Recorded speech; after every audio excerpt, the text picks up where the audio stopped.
Well, everybody, today I'm at Talc. It was a railroad stop along the Tonopah Tidewater Railroad.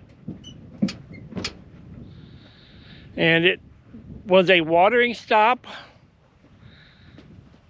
and also a loading spot where they would load product from the talc mines. There's not a lot left, but there is some ruins. Okay, we have what was the office. And this was actually a station with an office. The concrete slab was under it. That was a wall, probably.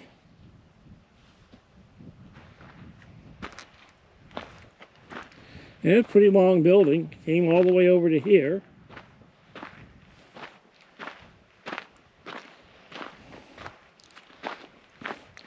And it had a porch that came out. You can see the anchors where the posts were. That raised area right across the dirt road, that was the railroad bed.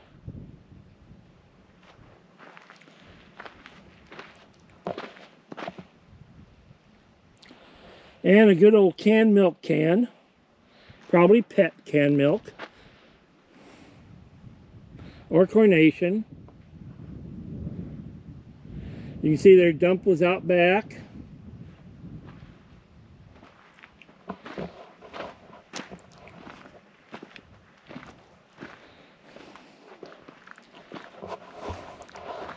You know, this is one of the sites where it's fairly easy to get to. High clearance car could probably get to this.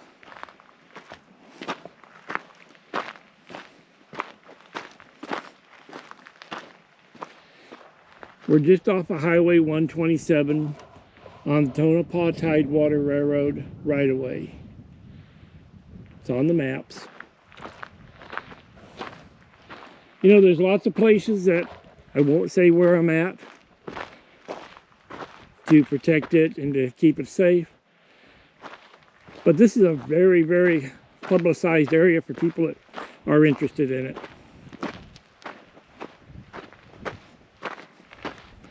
Tonopah Railroad ran from 1907 all the way up into the 1940s. It was the last steam engine railroad in the desert. Of all the small branches, it was also the last one. It was not shut down due to the war effort, but left running. Okay, here we come to the water system.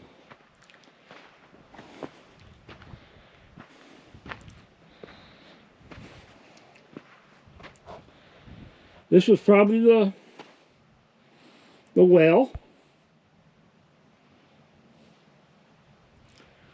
And a lot of the crumbling parts and old pieces of pipe. And this is where the steam locomotives would load up with water. Now, the train would be coming from Baker, and this would have to be a water stop because it's uphill.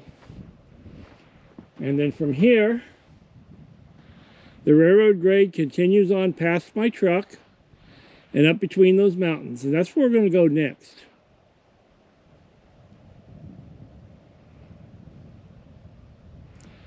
But like I said, this was the station called Talc. And the reason being is in those hills behind us up there, there's probably 6 or 8 talc mines. And then when you look over in those far hills, there's several talc mines over there. They would have loaded it onto the Tonopah Tidewater, standard gauge rails.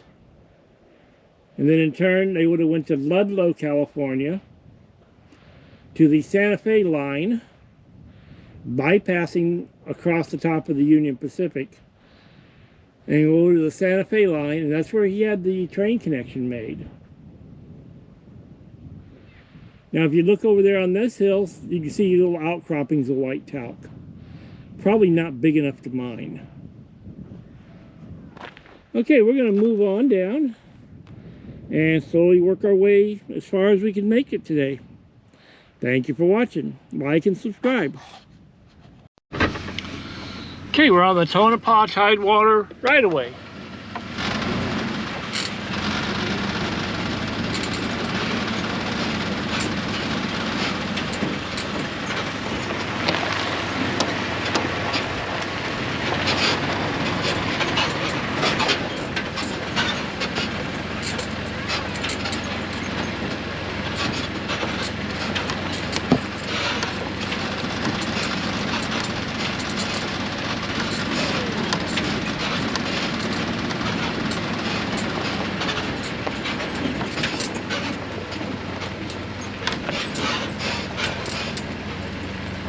Now you see how far this is built up?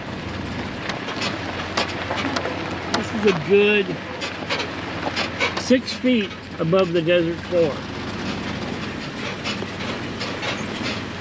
Today's world, easy. A few big tractors, scrapers, and you're done. 1907. Shovel, pick, several men, lots of wagons, horse-drawn.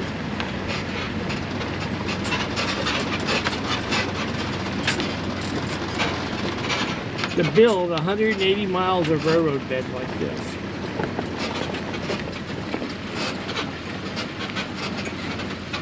Now they would have to suspend construction going through the desert in the main part of the summer. Oh, and there we have a telephone pole. It was actually not telephone, it would have been a telegraph. Maybe towards the 40s it might have been converted to telephone.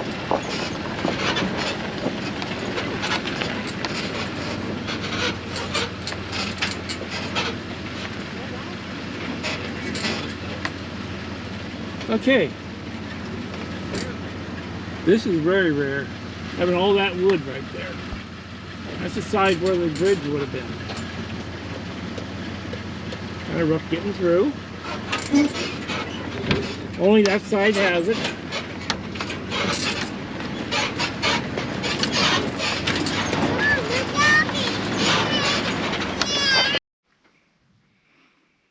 Okay, Wendy Bill here again. We're up around Riggs now. This would have been one of the next station up on Tonopah Tidewater.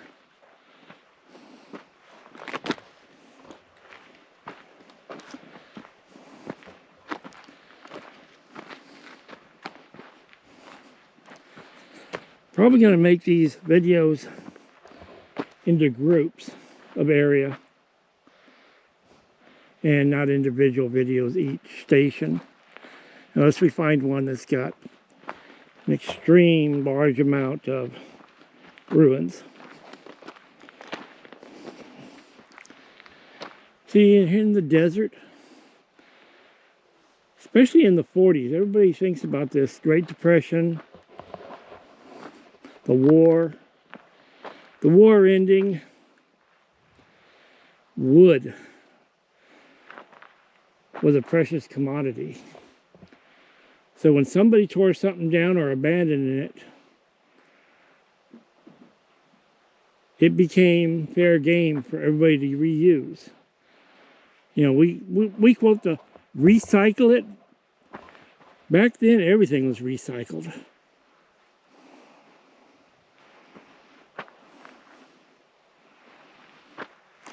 This was probably a loading dock for the cars. My vehicle is on the right of way, so they probably brought it down. This looks like, man, I was showing you those talc mines up on the hill. That one right there, if you can see it, looks like it was an active mine.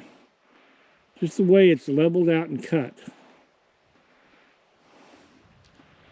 Not much left anymore. We know we're on train tracks because of railroad ties. Also along here was the telephone poles teletype. I mean, Not teletype, not telephone, but in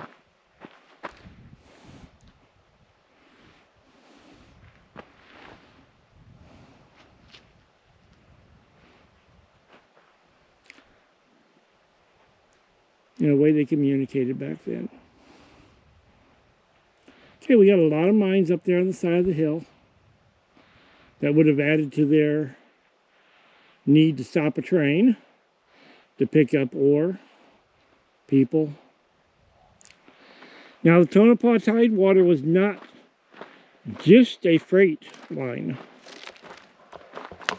Tonopah Tidewater was a full-service standard gauge railroad. They had a full-service standard gauge passenger cars. They ran a regular on-schedule passenger service.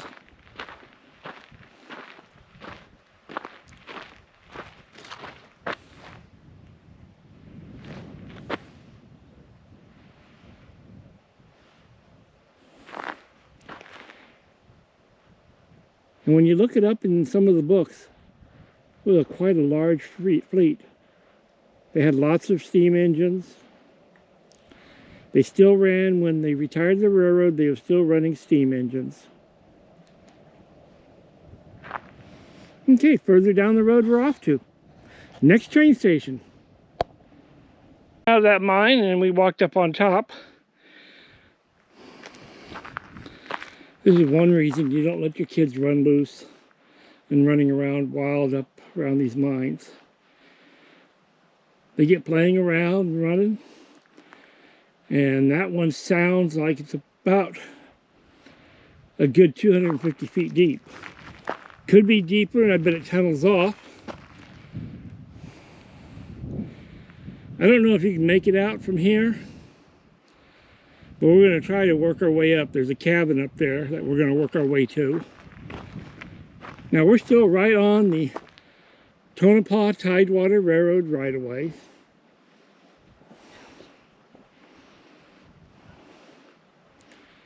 And it continues on.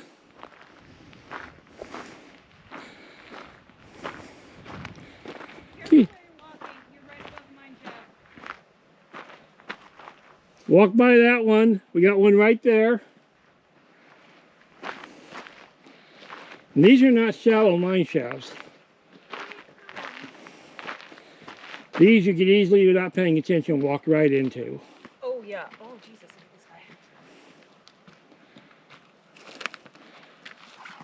guy. This side is pretty eroded, Whitney.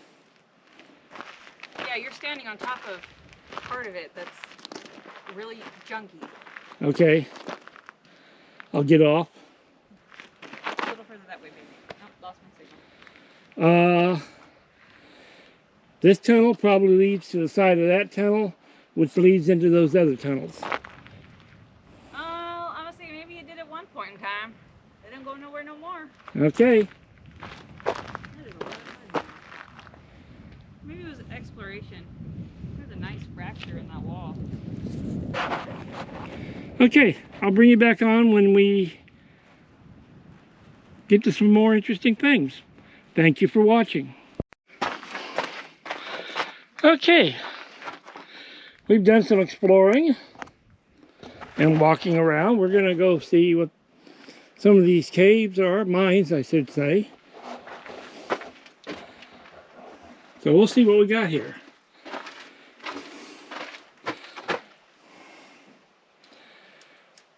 Now I'm using a small LED light that attaches to the top of the camera.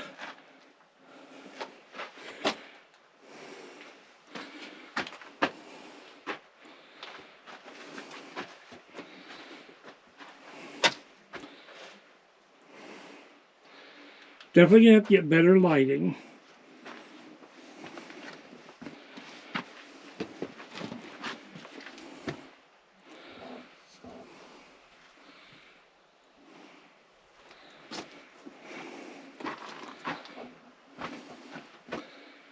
The lighting I have is pretty good for exploring. but it's not that good for filming. You're going to want to come film some crystals over here. They're a pretty spectacular formation of, I think, gypsum. Okay. Curly. All right. Look at this shoring.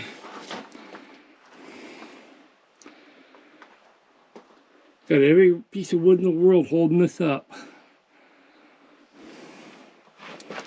And it goes down to there, to a lower level. But what's interesting,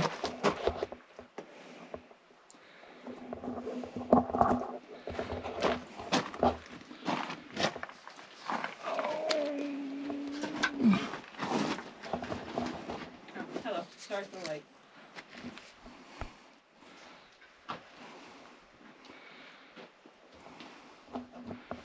there is a real large drop off down to a straight down shaft. With some crazy figured ladder stairs. I don't know. There's like a 6-foot jump from the bottom of the first set to the start of the next. I am brave, but I don't know if I could do that every day. Probably had something more at one time. I would hope so. You know, look at the way they've shimmed all that up. Gotta hand it to these miners though. They did a lot of work. The really nice crystals are right there in that little pocket. Okay. All right, I'm gonna go over to that other tunnel. We passed it on the way in. I mean, look at this.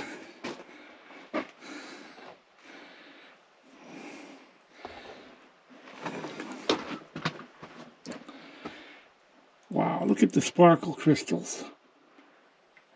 You know, some of this, I wonder if that was not dug out, but it was a natural formation. I have found pockets that are really weird.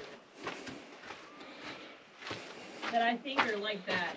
You'll see when we get over here. Yeah, I'm on my way. Okay.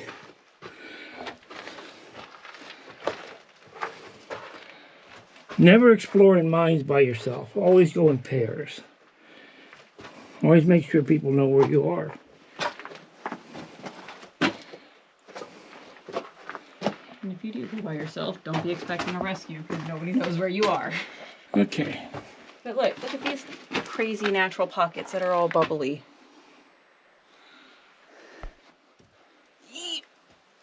All right, there's tiny little crystals right there that are like little knives. Yeah. And then the best ones are over here.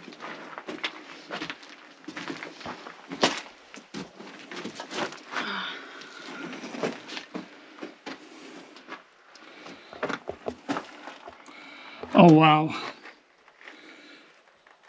I think it's gypsum because the way they're coming out curly. But, I mean, regardless, look how wonderful they are. Look how beautiful that is. Look at the little puffball right there. Yeah. Yep. And then there's another natural pocket right here if you look. And you can kind of crouch down. Here. Okay. Down. Let me see the...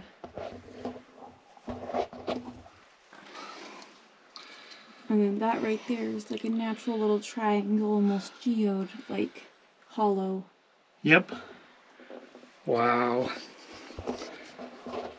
This mine is pretty awesome. Alright, I'm gonna go on the other side, unless you want to, No. cross that? No. Awesome. Alright, I didn't think That doesn't go to the other side. that doesn't go anywhere? No. Across? Nope. Okie dokie. Cool beans. That's why I waited to ask, because I wasn't gonna do it by myself.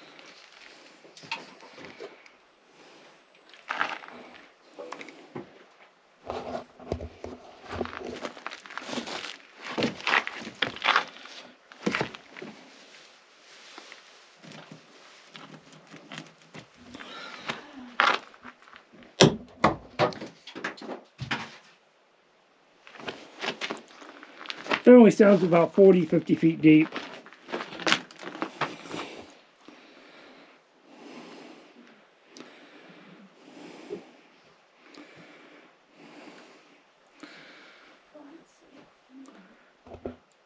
See, this doesn't look mined out. No, a lot of this looks like they just broke through walls of natural bubbles. Yeah. Like this side, the right side of this wall over here. Right. Okay. This is a pretty interesting tunnel, but I seen flakes of gold in the ceiling. And because of the composition of this rock,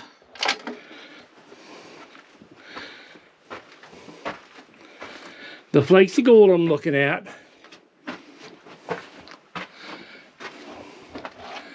I would call it iron pyrite, fool's gold.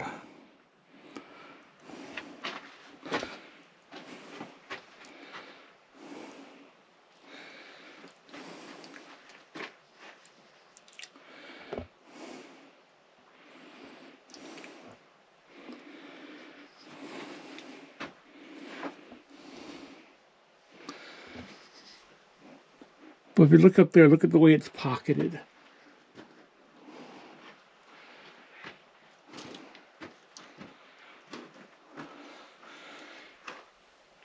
Look at that one up there. Goes way back. Okay, so that's the straight down air shaft I saw from the very tippity top. Okay. I have not ran into the other side entrance. And right. Well, we're going to be heading our way back out.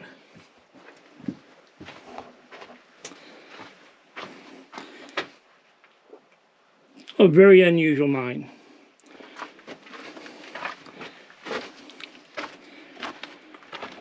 Okay, we're back outside. I'm going to walk up to the top and take a look at the other one and see where we're at.